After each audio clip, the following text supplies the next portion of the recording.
This is 25 News. Voters in some central Illinois counties are headed to the polls in a primary ahead of April's consolidated election. Good Tuesday evening. I'm Tyler Lopez. Thanks for joining us tonight. The polls will stay open for another 2 hours or so. And one big race we are watching is for mayor in Peoria. Taylor Fleming kicks off our live team coverage from River City Hall. Taylor? Tyler, Peoria voters are making a big choice today. This is one of 2 elections that will help them choose their next mayor. Today, they are going to narrow their list of mayoral candidates from 3 to 2. Incumbent Peoria Mayor Rita Ali is asking voters for a second term. She says her work is not done and she wants to continue initiatives she started, like mentorship programs. But she is being challenged for her seat by 2 city councilmen, John Kelly and Chuck Grayeb. Kelly wants to deregulate Peoria business as much as he can, and crime is the big issue for Grayeb, especially repeat offenders. They are also divided on transportation. Grayeb and Ali want a train, and Kelly does not. The polls will be open until 7, so voters still have time to head to the polls and make their choice. Live in Peoria, Taylor Fleming, 25 News. All right, Taylor, thank you. 3 have entered, but just like the mayor's race, only 2 will advance in the race for Peoria City Treasurer. Madison Porter now continues our live team coverage from the Illinois River with a look at the candidates in that race. Madison. Tyler, voters at the poll will choose between Asia Washam, Jim Montalongo, or Brooke Petty Somerville. As 25 News previously reported, Washam has financial experience with the Peoria Citizens Committee for Economic Opportunity, or PCCEO. However, the nonprofit is under public scrutiny after a police report revealed employees stole more than $600,000. Montalongo sat on the Peoria City Council for 12 years and also ran for mayor in 2021. Like Washam, he wants to find a solution to meeting the police and fire pension obligations. Montalongo wants to push the pension funding deadline to 2050, while Washam would look at creating a municipal bank. Somerville currently works as the chief deputy for the Peoria County Clerk. She told 25 News she believes she would be a good treasurer because she's already familiar with the technology that the city uses. She says if elected, she would focus on transparency with Peoria constituents. Somerville also ran for the city treasurer in 2021, but lost to Stephen Morris. Morris resigned from the position last year and was replaced by Chester Tomczyk, who was appointed by incumbent mayor Rita Ali. Tomczyk is not running again to keep the job. Live in Peoria, Madison Porter, 25 News. Madison, thank you. Voters in Lincoln also choosing between 3 candidates in the race for mayor there, and they're all confident and hopeful they can advance to April's election. Incumbent Mayor Tracy Welch was elected in 2021. He's being challenged by Ward 4 Alderman Craig Eimer and former Mayor Elizabeth Davis Cavalman. Davis Cavalman served as mayor from 2001 to 2009. All 3 tell us they are focused on finishing the 5th Street Road project, increasing economic development, and fighting to keep the Logan Correctional Center open. Mayor Welch says he hopes he gets the chance to continue serving. We're feeling very confident in this election.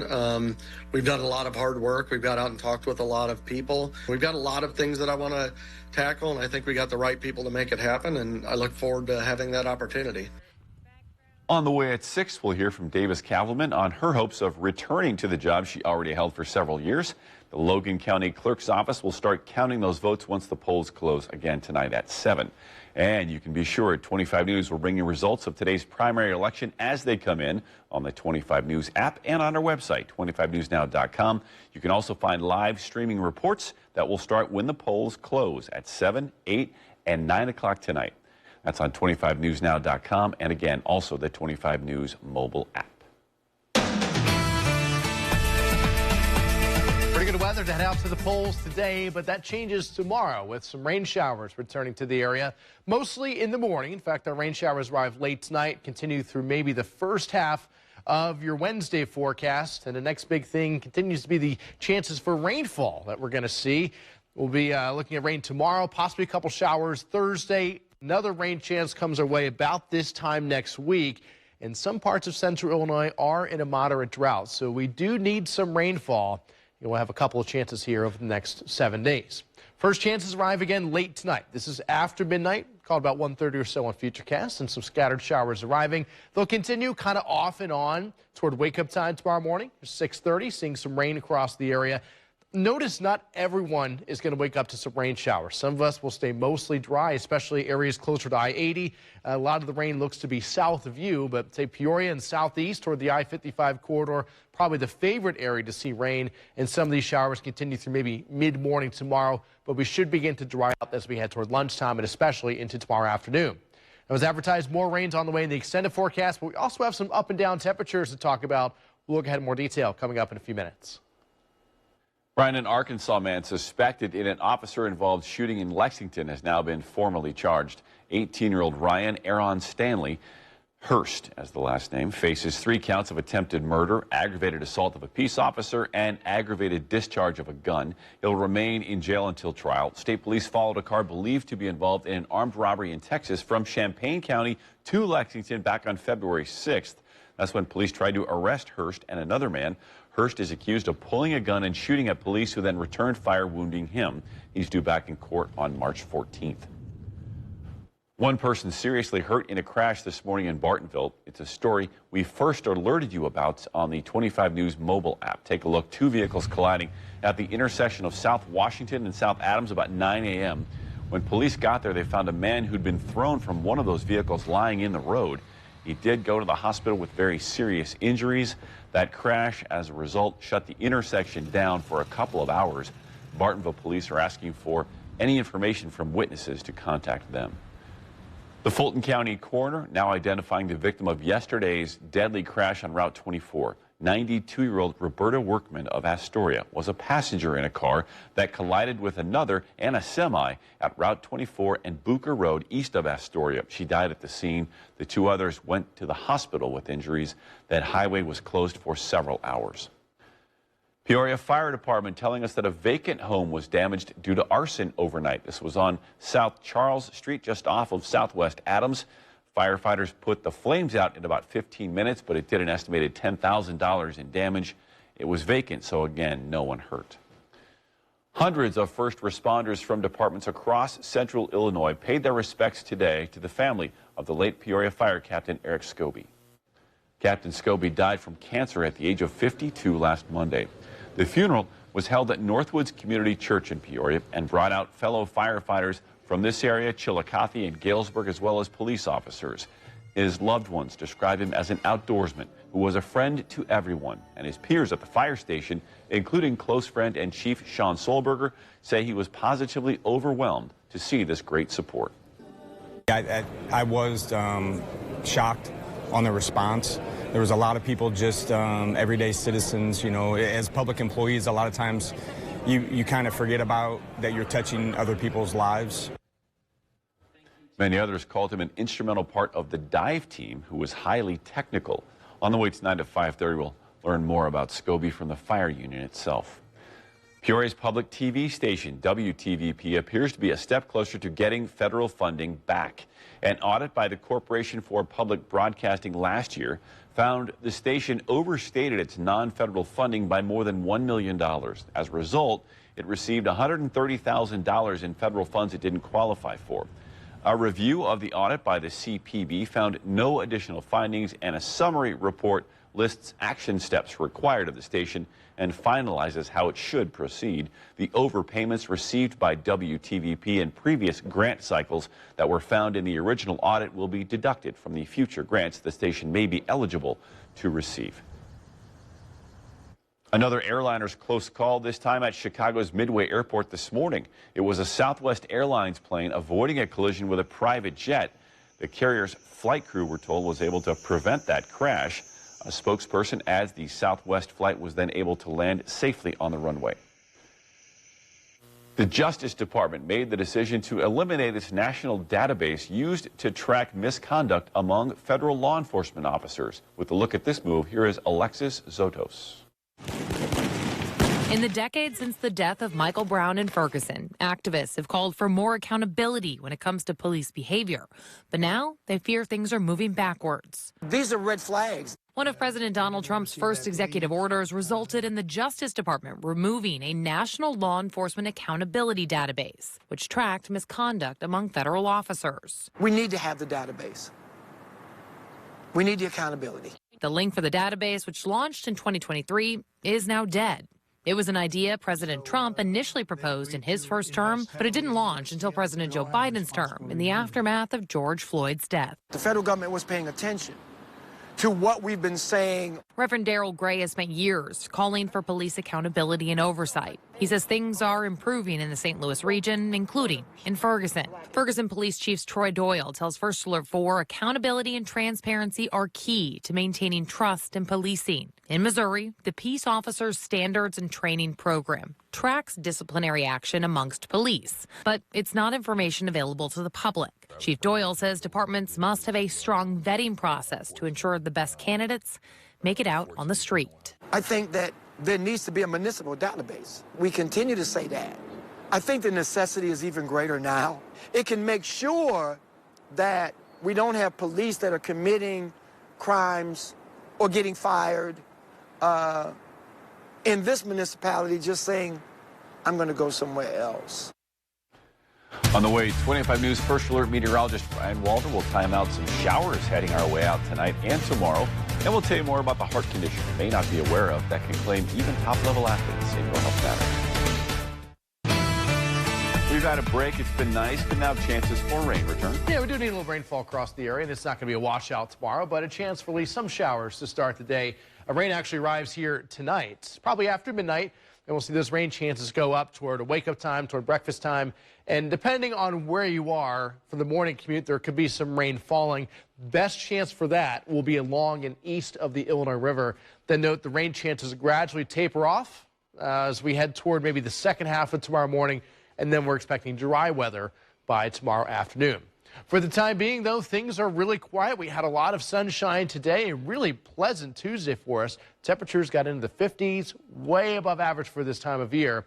But here comes our weather system off to the west. You see the showers there over the plains, and those are the rain showers that come our way here tonight and into tomorrow. Futurecast shows those rain showers arriving after midnight, and we'll see them kind of scattered to nature into early tomorrow morning. So there's 6 o'clock. Notice again, the best chance for rain is going to be along and east of the Illinois River. So some folks might see more than others. Some areas, especially say maybe north of Route 17 up to I-80, probably not seeing much, if anything. But along the I-39, I-55, 155 corridors, you're probably going to see more rain than most of us here locally. 9 o'clock tomorrow morning, so let's call this mid-morning. Still some lingering showers east of the Illinois River. After that, though, they move east. And then by lunchtime into the afternoon, we're drying out. Might even have a couple hours worth of some sunshine. But then by mid-afternoon, clouds return. Then we stay cloudy tomorrow night into Thursday. Some of the models even bring in a couple of showers Thursday. For now, we'll call it a 20% rain chance. Not nearly as widespread as what we're going to see tomorrow, but can't rule out a couple showers there, maybe late Thursday morning into Thursday afternoon. After that, Friday, the weekend, Monday looks dry. We'll see those rain chances going up again, looking ahead to about this time next week. Another weather system comes our way, brings rain to the area. That'll be Tuesday into Wednesday.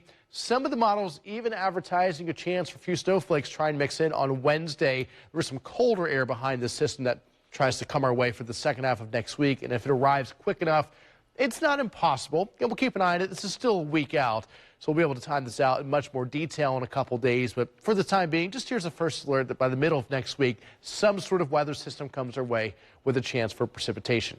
For the time being, though, a pretty quiet, nice-looking view there outside our Skywatch Network. 56 in Peoria with abundant sunshine across the Peoria Metro. Our temperatures here are in the mid-50s, 55 Washington, 56 Morton, 54 Bloomington normal, and across McLean County, our temperatures are generally in the low to mid-50s as well. These numbers fall back into 30s overnight tonight, generally upper 30s, a couple low 40s might be possible. We'll see increasing clouds this evening into tonight, and those showers arrive after midnight. Tomorrow, morning showers possible, maybe a few breaks of midday sun, but otherwise cloudy for the afternoon. Temperatures once again well into the 50s. And low 50s expected Thursday with a 20% rain chance. Friday, the warmest at 63, but then we're back in the 40s for the weekend. That's actually seasonal for this time of year. Up and down temperatures continue next week with those midweek rain chances Tuesday into Wednesday. Brian, medical experts want to bring awareness to a condition many people may have without knowing it. Mandy Gaither takes a look at hypertrophic cardiomyopathy, the most common genetic heart condition in the U.S. It's often called a silent killer. Hypertrophic cardiomyopathy is often a genetic condition affecting about 1 in 500 people in the U.S. It causes a heart muscle to thicken, making it harder to pump blood. The thick heart muscle itself create rhythm issues.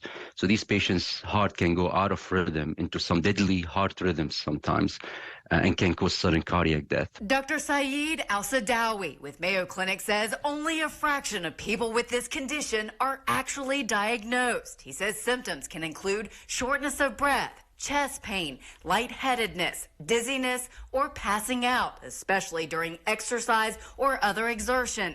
But in many cases, he says there are no signs until a sudden cardiac arrest. Unfortunately, we keep seeing either people not seeking attention, physician not diagnosing it on time, or not recognizing the diagnosis despite having the appropriate imaging. If you have a first-degree relative, like a parent with this condition, Al-Sadawi says that raises the risk you'll also have it. So he says genetic testing is important. Now, the challenge becomes we have people who have no family members who have the condition, and they have no symptoms. So how do we know somebody has hypertrophic cardiomyopathy? This is a big area now of investigation. While that research continues, Al-Sadawi says patients should advocate for themselves, and if symptoms are present, seek medical help.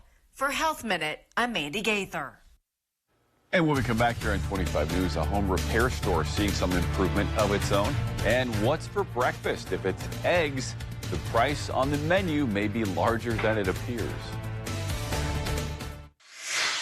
Are you paying extra? Another restaurant chain is adding an egg surcharge at some locations due to higher egg costs related to the nationwide shortage. Denny's wouldn't say how much, but did say that pricing decisions are made restaurant by restaurant. Now, Waffle House recently added a 50-cent price hike for meals that include eggs.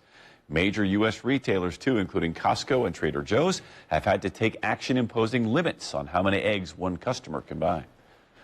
The Confidence Board's Consumer Confidence Index was down for a third consecutive month in February.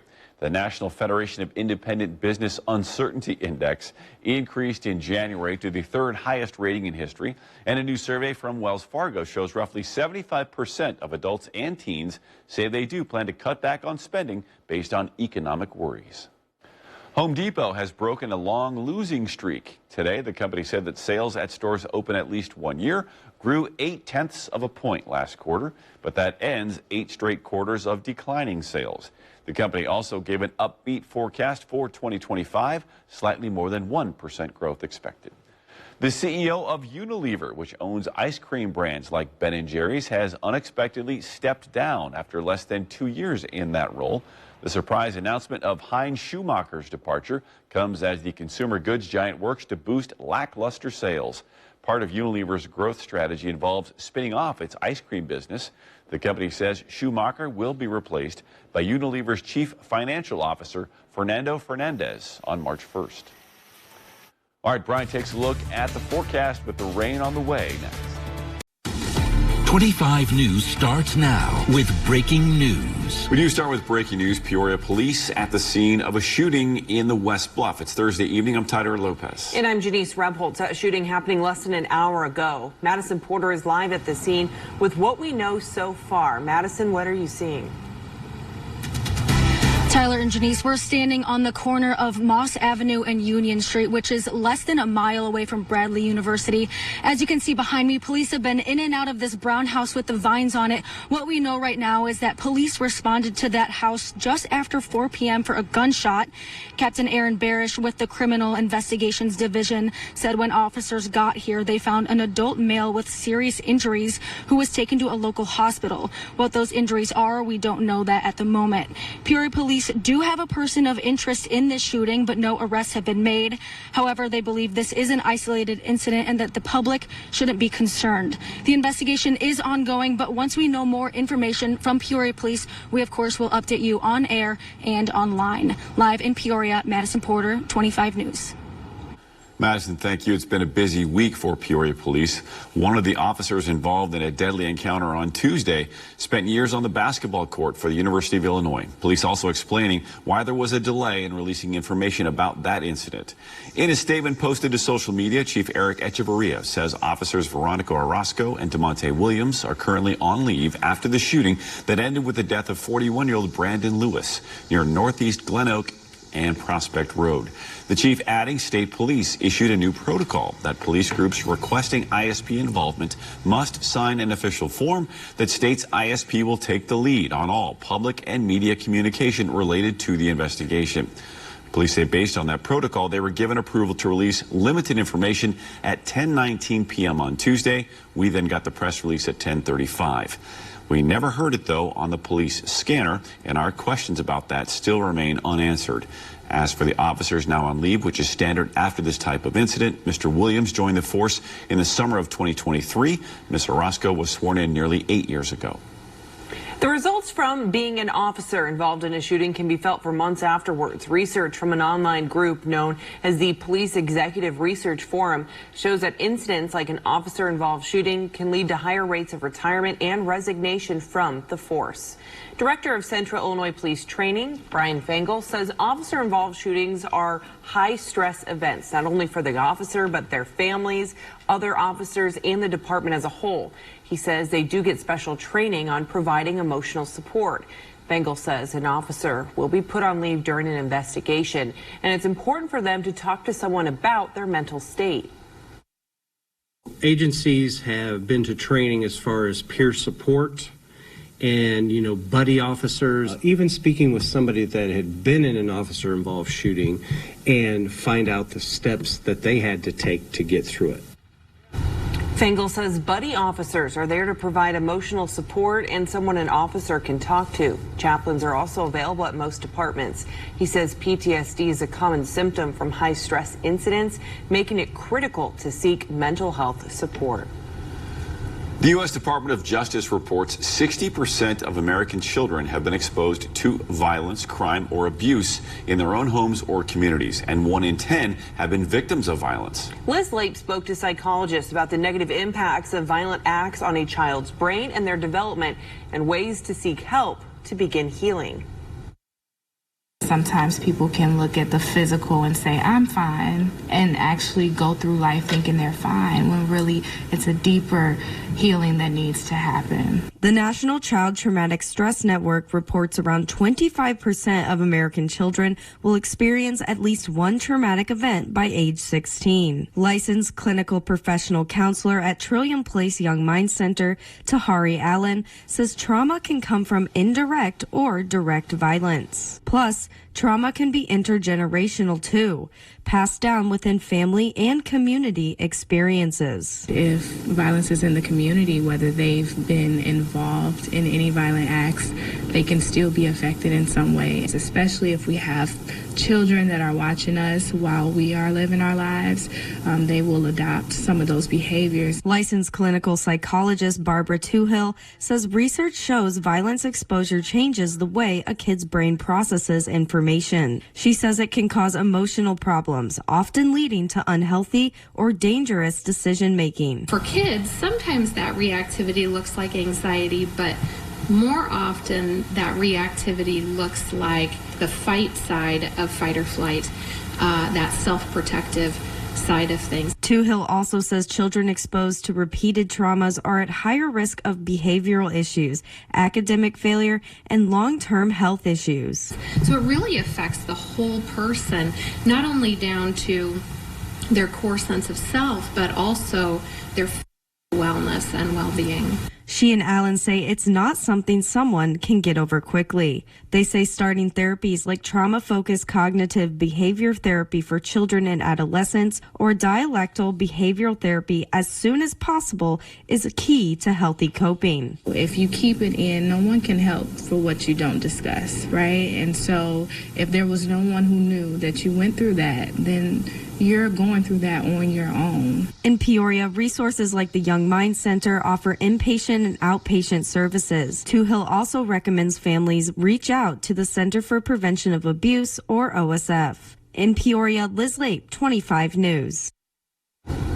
The cycle of violence in Peoria does seem to be getting younger and younger, but a local group is stepping in to help stop that trend by teaming the at-risk young people with inmates who've been there. That group is the Elite Community Outreach Reentry Program. It's at the Peoria County Jail, where a select group of men and women undergo an intensive 10-week course. The last time we visited the county jail was back in May. We spoke with 7 inmates who had the chance to talk with young at-risk men. This time, we spoke with female inmates who want to offer some advice for young at-risk women. Peoria County Sheriff Chris Watkins says the inmates do form a connection, and it's reflected in the numbers. I mean, they're actually hearing it. They can see themselves in these people that are talking. So I think you're going to see a big impact. We are seeing certain crimes in juveniles go down, which is nice. The vehicle thefts were huge. Last year, I mean, they're down, I think, 50% this year. So we're seeing a great decrease in those. On the way tonight at 6, we'll hear from other leaders in the program who can attest to how beneficial the Elite program has been to the wider community. Yes, in recent months, there has been an increase in violent crime among the young people in central Illinois. Coming up at 6 o'clock, we're taking a closer look at this cycle of violence. Find out what steps prosecutors are taking in an effort to crack down on juvenile violent crimes, how gun violence has changed the life of one young victim and his family, and what other community groups are doing to keep kids from falling into this cycle. Join us for the cycle of violence tonight in a special edition of 25 News at 6 o'clock. And don't forget, you can stream 25 News at 5 live right now with the app, the website, and with our 25 News Smart TV streaming app. All right, not a lot of sun today. Cloudy skies because of disturbance pushing to the west of us. We're getting debris clouds from that disturbance and a couple of showers out there in western Illinois, but most of us should remain dry tonight, just cloudy. Here's a look at our radar and satellite. As we go downtown, we've got cloudy skies, but temperatures not being held down very far by the clouds. 84 right now in Peoria, 87 in Bloomington normal, 87 in Pontiac. Heat index values running a couple of degrees above the actual air temperature. We'll be on the low to mid 80s here this evening. And a warm wake-up call at about 75 in the morning.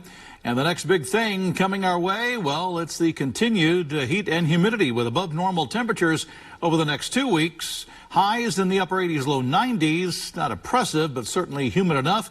On again, off again showers and storms next week, beginning on Sunday into Monday, Tuesday, Wednesday, as we have a slow-moving boundary over the area. But take a look at the temperatures over the next 10 days at least. Average high is 85. We'll be doing above that by a few degrees each day as we get into the latter part of the month. Forecast details in a couple of minutes. Tyler? Chuck, I guess we know now the shoes can be faster than the motorcycle, at least when it runs out of gas. Yeah, take a look. The Peoria County Sheriff's Office posting this dash cam video to social media. Last night, deputies spotted a motorcycle with no registration on Harmon Highway. The rider took off, but less than a minute into the chase, the bike runs out of gas at the intersection with Airport Road. So the deputy gets out, runs, snags, and arrests him. 26-year-old Donald Shaw of Galva was booked into the Peoria County Jail on felony warrants, fleeing and eluding and possessing a stolen vehicle along with drug paraphernalia. And police are investigating an armed robbery on Peoria's south side last night. It was just before 9 that officers met a 21-year-old man who said he arranged to meet a potential buyer for a game console in the area of West Proctor and South Griswold. While waiting, he says 2 men approached him, one pulling a gun, stealing the console before running away. The victim was not hurt. Police don't have any suspect information. Now, Peoria Police Headquarters has a designated space for marketplace exchanges, transactions, and more. Morton is the latest central Illinois city to go with their own local grocery tax. The village board approved the 1% local tax in a 5-to-1 vote. While there was no discussion from trustees, village attorney Patrick McGrath emphasized that this will not increase costs for shoppers because it continues the state grocery tax, which expires at the end of this year. Peoria, Washington, East Peoria, and Pekin have also implemented their own local grocery tax. Morton faced an October 1st deadline to pass it, so it could be collected to start 2026. The nonprofit Sophia's Kitchen served nearly 12,000 people in July, the most since they started sending out meals in 2010. The program director, Claire Crone, said normally they serve around 8,000 people per month. Yet she says a lot of people are saying their SNAP benefits cut and bills are increasing, and now they need more help with food. We spoke with a man who didn't want to reveal his name, but he went to the kitchen for the first time today. He said he recently lost his job and is homeless. He says motels have gotten too expensive as he was paying $1,200 a month. He also says a hot meal means everything because he's unsure about what he was eating today. He says there's often an inaccurate stigma around those living on the streets. The situation that really brought them here may not be their fault totally. You know what I mean? It's not like people are lazy. I mean, sometimes incidents happen. He also says God gives him hope during hard times. Crone also says there are around 150 active volunteers, but more are wanted to keep up with that demand. First Alert Chief Meteorologist Chuck Collins searching for our next rain chance. Plus, competition can make you hungry at this golf place. It's all set to handle both in our Dine and Play on the way later. But it is creeping in. Starting to creep up, and the clouds didn't help us out either. Kind of trapped some of that moisture at the surface. But cloudy skies tonight, but then the sun returns tomorrow, and we heat things up out there. Hey, there we go. Skywatch Camera Network, Wildlife Prairie Park, and you've got the, looks like the bison there, along with the white bison as well. And they're just laying around, lounging around, and enjoying the air here this afternoon.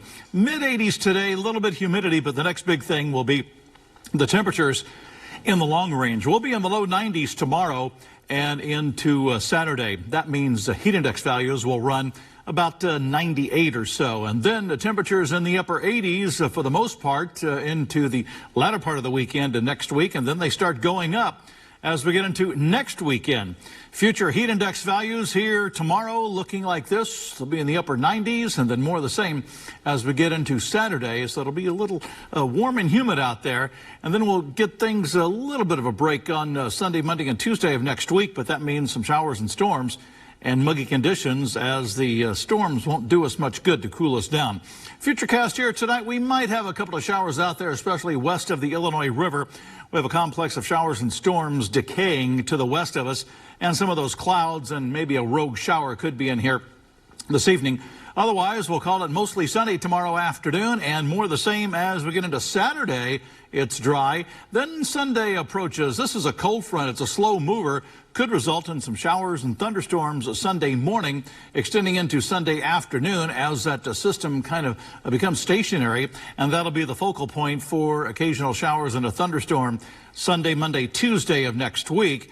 And the temperatures will still be in the upper 80s. So the muggy meter has a couple of sweaty faces out there for the next few days because we're still in summer. 85, the high in Peoria today. That's exactly where we belong. We were a little bit high on the low side of things.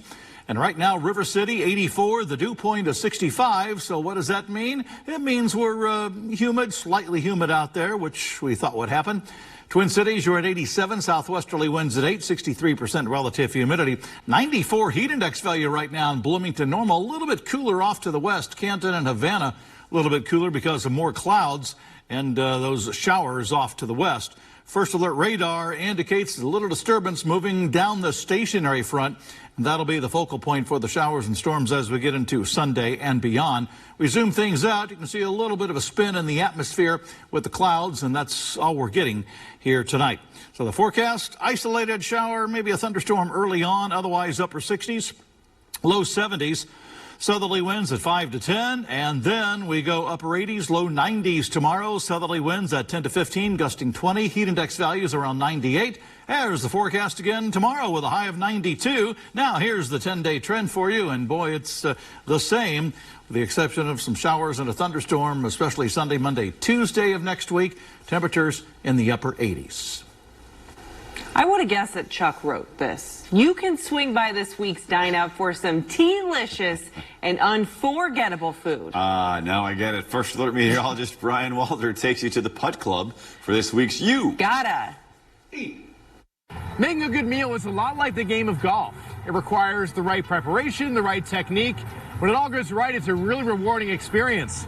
We're at the Putt Club in East Peoria for this week's You Gotta Eat.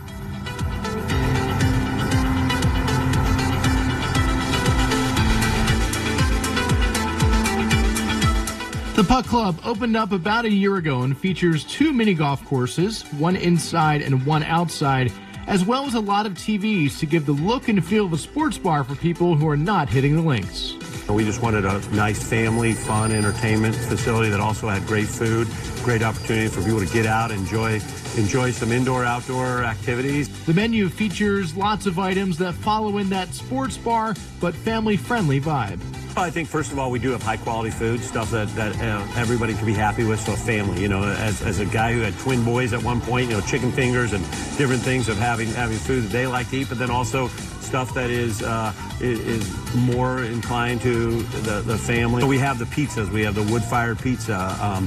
We have some flatbreads that we've brought in that's really nice. We have all the appetizers that are really easy. After a quick glance at the menu, I was immediately drawn toward their Chipotle steak tacos, which are topped with pickled red onion, cojita cheese, cilantro, lime, and a guacamole drizzle. So these are steak tacos done really well. Obviously, the star of the show is the steak. It's seasoned properly, it's cooked well, it's got great flavor to it, but then you add in everything on top of the steak, and that just provides so much extra flavor. On the side, we have the seasoned potato wedges, and I love potato wedges. They're one of my favorite kinds of potatoes. They knocked out the park here, or maybe we should say it's a hole-in-one. Up next is their triple bogey cheese quesadilla, which is a highly customizable option where you can pick your choice of protein and 2 sauces. So with this particular quesadilla, there is a lot of customization, so what you get may not be what we got here today, but we went with the barbecue pork. That tastes really good. It's a great barbecue flavor, but no matter what protein you get, the texture on this quesadilla is going to be spot on. It's really crispy on the outside. I thought it was amazing. The food came out great. It was hot. The atmosphere is so fun. You can bring your whole family to play miniature golf. It'd be a great date night, a good lunch on your work break. Just a really good time all around. So grab your fork, your knife, and your putter and come down to the Putt Club because you gotta eat.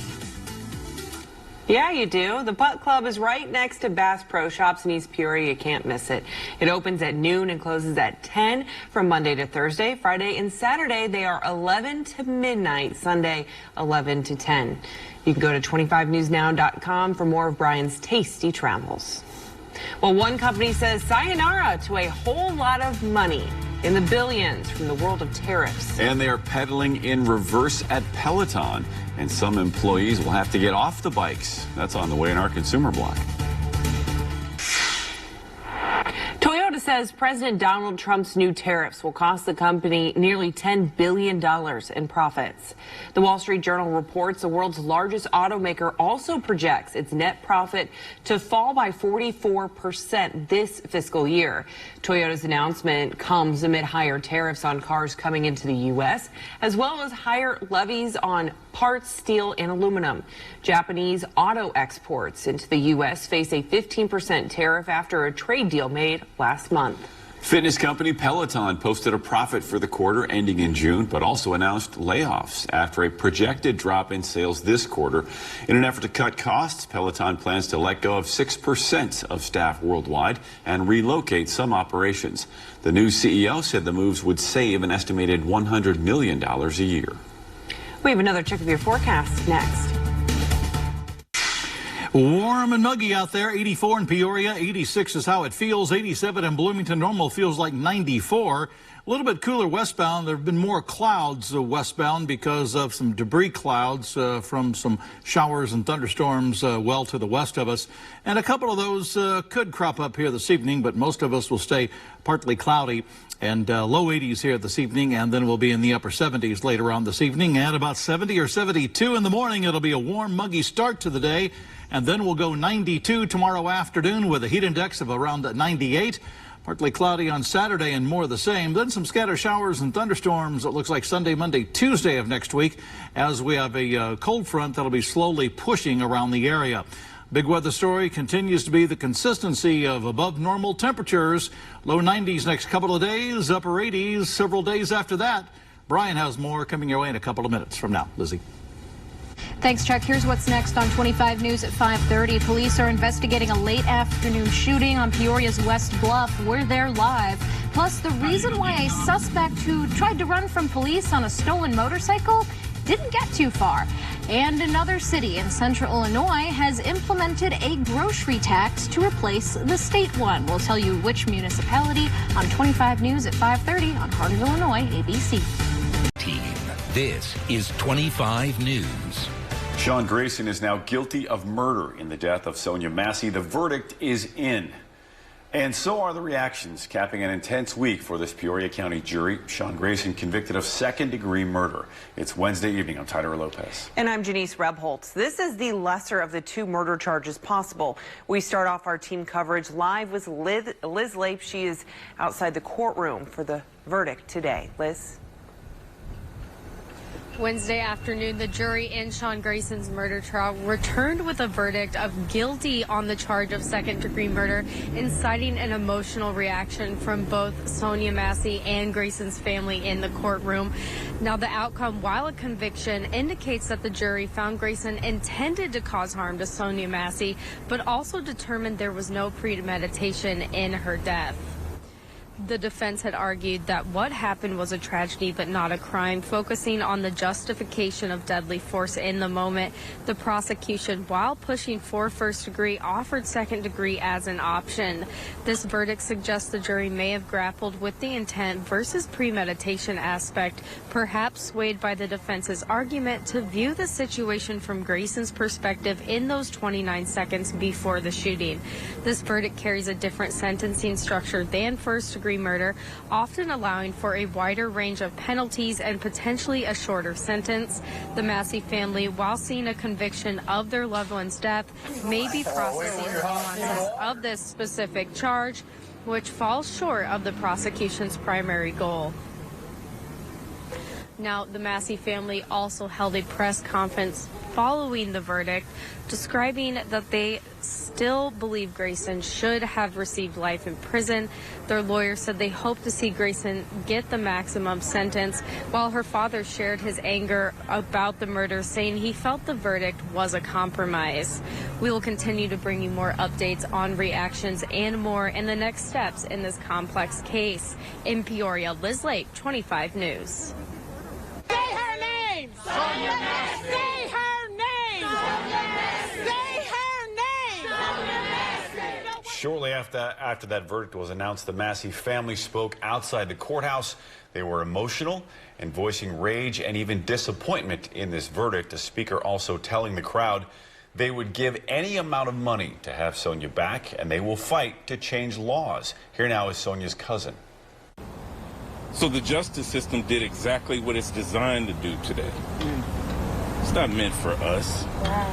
But I tell you what, I will dedicate my life to dismantling the systems that created this problem. We also heard from Sonia's father speaking about the need for reform in the justice system, not just in the state of Illinois, but for the entire country. And joining us now to discuss this trial, the verdict that we're seeing, and even the reaction is Sean Cusack, attorney at law. Thanks for joining us tonight. My pleasure. Let's talk with the main difference people are hearing about. We thought this was a first-degree murder trial. We end up with second-degree murder. What's the key difference between the two? Right. So first-degree murder is a crime in and of itself, where second-degree murder comes in when the defense, in this case, raises a defense or a mitigating factor, such as self-defense. When that happens, it's kind of like calling it murder with a justification, and then the jury has to determine whether or not that justification the defense is raising is reasonable or not.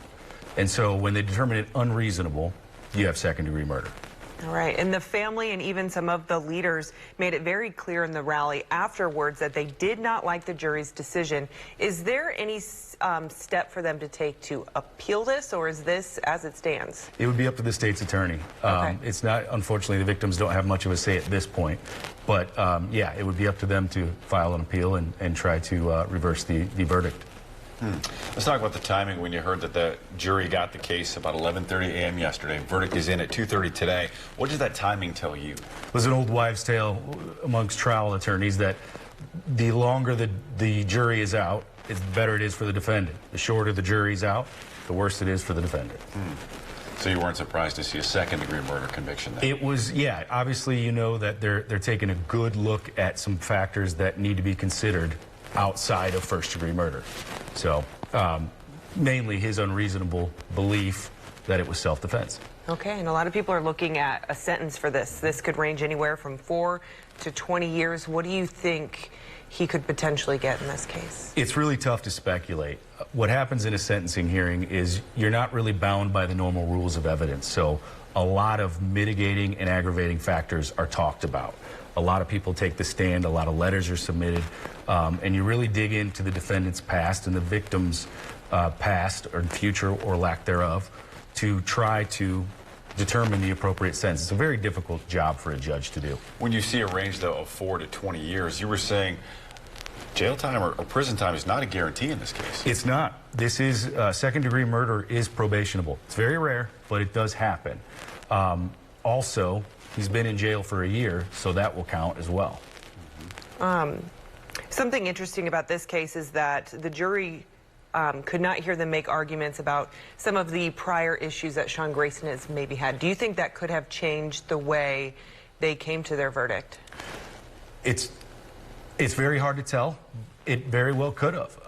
What's really hard to do is to figure out, as a litigator, to try to get all of the fluff out of the way and really focus in on what the important issue is, and that they do in the pretrial stuff. Yeah, and some of that would be that he was discharged from the military. He had prior run-ins with law enforcement and also some of the previous police agencies that he worked for. But now when we look ahead to sentencing, too, there are other mitigating factors, including his health. Exactly. Yeah, I guess I've heard, but I'm not 100% sure that he's got colon cancer or something. Yes, I believe it has been confirmed that he does have stage 3 colon cancer, and he has had that for a while. That will definitely play into, an aggravation or mitigation factor. All right. Well, thank you so much for taking the time to speak with us, and we will have this interview, if you missed it, on our website as well if you'd like to learn more.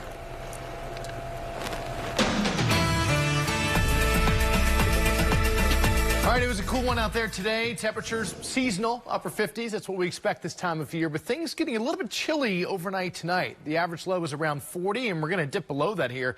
If you look at those temperatures come wake-up time tomorrow morning, we'll see those numbers as low as the mid-30s for some of us. The frost potential a little bit lower, I think, because we still might be a little breezy overnight. It's not impossible for an area of frost to develop. It'll be patchy, I think. So it shouldn't be a widespread situation, but everybody certainly somewhat chilly as we start the day tomorrow. By the afternoon, some improvement, kind of similar to today. We're back into the upper 50s tomorrow.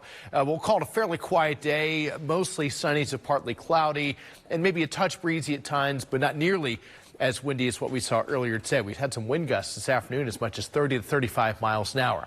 Now, fairly quiet weather will continue for most of the next, say, week to week and a half. But here the next 5 days in terms of the rain chances, notice just a slight increase by the end of the week. I think Friday we might sneak in a sprinkle or a very isolated light shower. Saturday could bring a slightly better chance for a few more showers. By no means a washout, but a couple showers here and there. Then we'll break this down in more detail. We'll have that full first alert 10-day forecast coming up in just a few more minutes.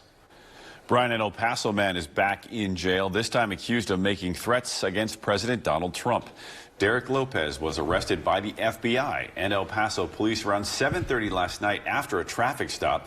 He was questioned by agents and the Secret Service at the police department. He's now in the Woodford County Jail, but he will appear in Peoria's federal courthouse on Monday, facing a maximum of 5 years in prison if convicted. Now, you might remember the name and face. Lopez was arrested and charged earlier this month, accused of vandalizing a Turning Point USA display on the campus at Illinois State University. ISU police said following that incident, Lopez was then released on a notice to appear. He was also later relieved of his duties as a graduate teaching assistant. A Peoria man is found guilty in connection with a deadly shooting over a $70 dispute. 24-year-old Marvin Alexander was found guilty today after 3 days of trial. Alexander was accused and is convicted of killing 19-year-old Demonier Phelps. Phelps was found inside a vehicle on South Shelley Street, July 2021, after being shot multiple times. The state's attorney said 3 witnesses testified a group of friends had gathered on Shelley that night after playing basketball. They add Phelps had arrived in his car and said they saw Alexander shoot him following a confrontation. Alexander will be sentenced in December. One person is dead after a fiery two-vehicle crash last night near Tonka. This was about 7 p.m. Interstate 39. They found two vehicles with significant front-end damage, one burning in flames. Firefighters did put that out. They also were able to get one driver out of that vehicle. This person went to the hospital for treatment, but the driver of the vehicle that caught fire was pronounced dead at the scene. Illinois and 24 other states are suing the U.S. Department of Agriculture over plans to stop funding food benefits November 1st. That's Saturday. The lawsuit claims the department has contingency funding that allows it to continue funding Supplemental Nutrition Assistance Program funding, or SNAP.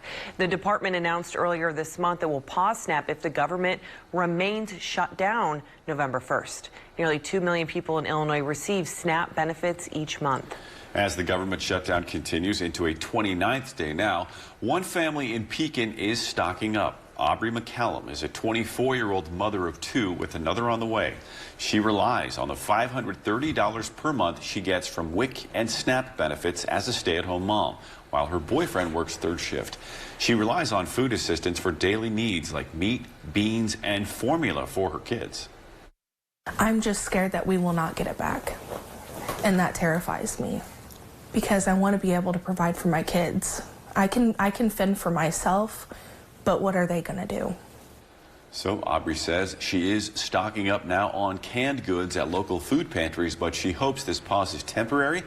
NBC, though, reports SNAP benefits are slated to dry up November 1st, impacting an estimated 40 million low-income Americans.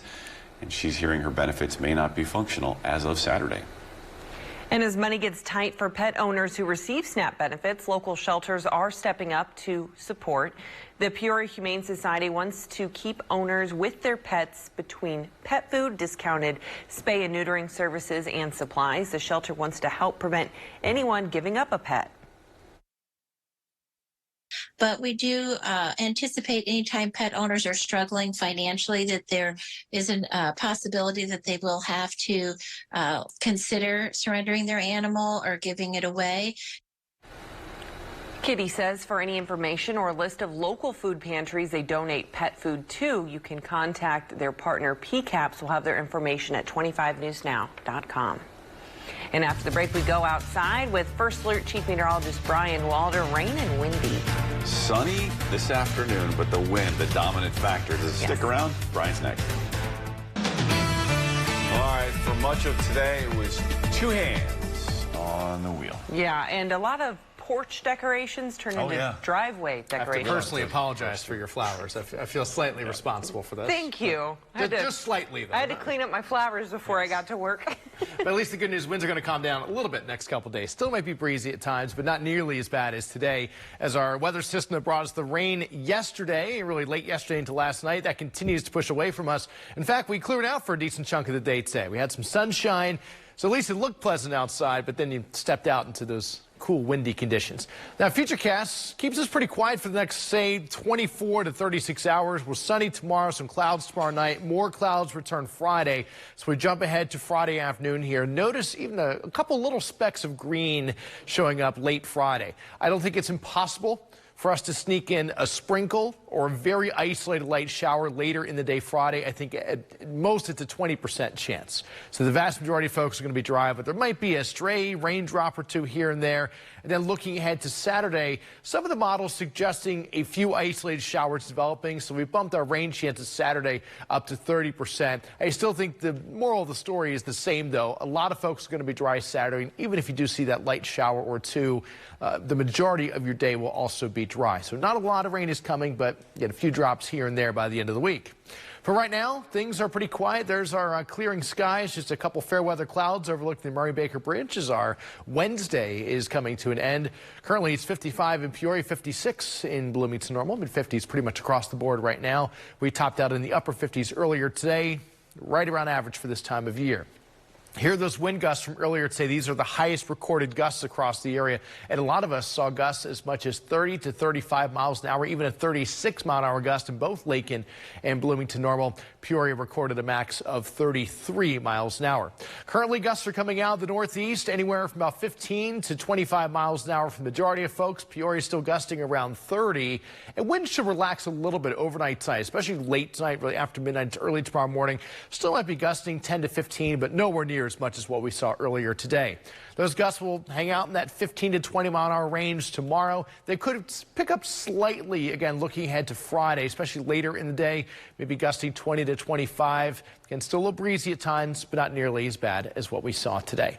Temperatures will hang out in the 50s next couple days, but notice by early next week, we're back into the 60s, and some seasonally mild weather continues looking ahead to the end of the 10-day forecast next week. For early November, the average high is typically mid to upper 50s. We could see temperatures as high as the mid 60s next week. So some of those numbers next week as much as 5 to 10 degrees above average. For tonight, though, it's going to be pretty chilly out there. The average low is around 40. We're going to be a few degrees below it, mid to upper 30s for most. I think the winds keep the frost threat a little bit low, but maybe some patchy frost possible in spots. And then tomorrow, we're mostly sunny to partly cloudy. High temperatures will be in the upper 50s in the afternoon, similar to today.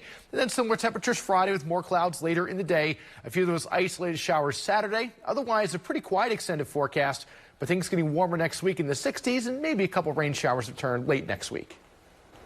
Still ahead, on one hand, getting a home or new car might be a little bit easier with interest rates that are dropping again. But if you've been looking for a second job or holiday work, we have quite a few layoffs to consider on the way in our consumer block. This week, we have a teacher showing her students that science isn't just about reading from a textbook. It's about experimenting, exploring, and discovering. Kimberly Gomez takes us now to the home of the Hornets, where one teacher is inspiring the next generation of future scientists. On this week's One Class at a Time, we're at Hayworth Junior High School, where science isn't learned, it's experienced. Now, thanks to this $1,000 check, one special teacher will continue turning her lessons into scientific experiments. For Sarah Andrews, hands-on learning is the key to keeping students engaged. She's been teaching science for 25 years, 15 of those with junior high students, helping them see that science is everywhere. I had amazing science teachers when I was in junior high and high school and college, and I fell in love with science. And I may not remember very much from middle school science or junior high science, but I remember really loving it and thinking that it was super interesting and applicable to my life. So I felt smart in science too. Miss Andrews says the best lessons happen when her students can experiment, create, and see results right in front of them. Science should be hands-on. If you do something, you remember something, and it's more interesting to do things rather than just listen to me talk the whole hour, which they may disagree with this, but I really don't like doing. So I'd rather have them doing things, working together, building things, seeing how things work, because that explains the world around them. And today, she's getting a little help bringing those lessons to life. You are this week's winner for the One Class at a Time $1,000 check!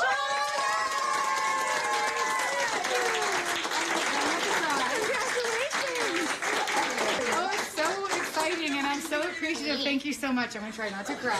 Well, we love tears. Oh, okay, good, because I'll probably have them. But this is awesome. Thank you so much. With the $1,000 grant, Miss Andrews plans to update lab equipment from beakers and scales to microscopes and buy new materials that make science come alive. It will just allow us to do more hands-on activities, for me to try new things. Even after 25 years, I do like to try new things all the time, and sometimes that costs money. So I definitely am looking forward to finding new fun things for the kids to do that will get them interested in science. That passion for teaching has also left a lasting impression on her students. Probably just going to science to see Miss Andrews and just learning in her class because it's super fun. She's just super nice and she helps everybody. I don't even think there's a student in junior high who doesn't like her. And with her passion for teaching in a classroom full of curious minds, Miss Andrews is shaping the future one scientist at a time. Congratulations, Miss Andrews. Thank you, 25 News and Seth Q. You are very welcome. All right, the Federal Reserve is cutting interest rates to the lowest point in 3 years. Those rates lowered today by 1/4 point for the second time this year. Economists say it's needed in a struggling job market. It's the first time since the 1930s that they are setting policy without access, though, to a full month of government employment data as a result of the shutdown.